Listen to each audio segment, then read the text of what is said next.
زندہ باد۔ پاکستان کی دھرتی پہ صدیق اکبر کے گستاخ کے قانون بنے گئے انشاءاللہ۔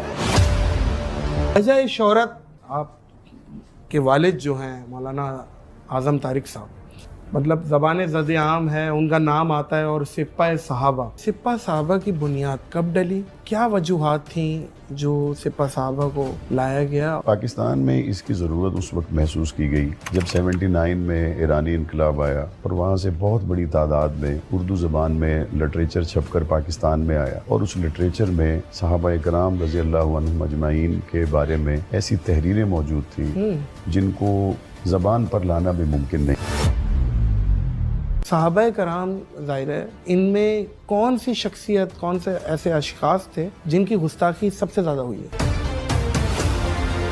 جب یہ گستاخیاں آئیں تو ان میں سے سب سے پہلے یہ فیصلہ کس نے کیا کہ سپاہ صحابہ نام کی تنظیم کو ہم لانچ کرتے ہیں اس کی اگینسٹ؟ مولانا حق نواز جنگوی رحمۃ اللہ علیہ نے اس کی بنیاد رکھی، اور اس میں ابتداً 29 لوگ، اس کے بعد پھر اس میں اضافہ ہوا اور شہر کے ہی تقریباً 150 200 پھر 300 کے قریب لوگ اس میں شامل ہو گئے۔ تو مولانا حق نواز رحمۃ اللہ علیہ پہلی مرتبہ جب کراچی میں آئے تو وہ حیران تھے، جھنڈے لوگوں کے پاس ہیں، ہزاروں کی تعداد میں کراچی ایئرپورٹ پر لوگ ان کے استقبال کے لیے پہنچے ہوئے، اور ان کو مولانا اعظم طارق صاحب لے آئے۔ اعظم طارق صاحب۔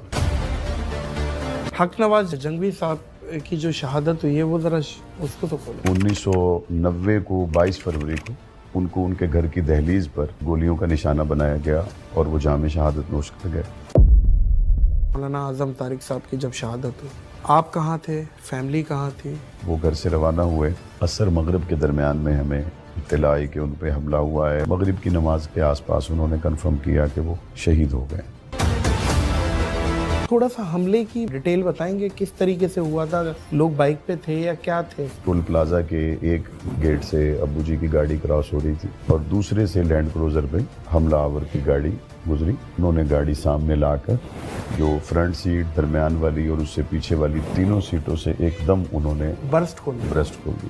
عصر مغرب کے درمیان میں ہمیں اطلاع آئی کہ ان پہ حملہ ہوا ہے۔ تھوڑی دیر میں نے پھر رابطہ کیا تو مجھے میرے ایک دوست نے بتایا کہ حامد میر صاحب چونکہ ابو جی کے اچھے دوست تھے تو وہ کہہ رہے تھے کہ یہ مولانا اعظم طارق نہیں ہے، یہ کسی اور شخص پہ حملہ ہوا ہے، لیکن ظاہر ہم کال کر رہے تھے اور آگے سے کال اٹینڈ نہیں ہو رہی۔ اسلام آباد میں ہمارے پارلیمنٹ لاجز میں سیکٹری رہتے تھے، انہوں نے وہ کال اٹھائی اور بتایا کہ مولانا پر ہی حملہ ہوا ہے، وہ شہید ہو گئے۔ والد صاحب رحمۃ اللہ علیہ اس وقت جس کتاب کا مطالعہ کر رہے تھے اس کتاب کا نام تھا مناقب سیدنا امیر معاویہ رضی اللہ تعالیٰ عنہ۔ اس کتاب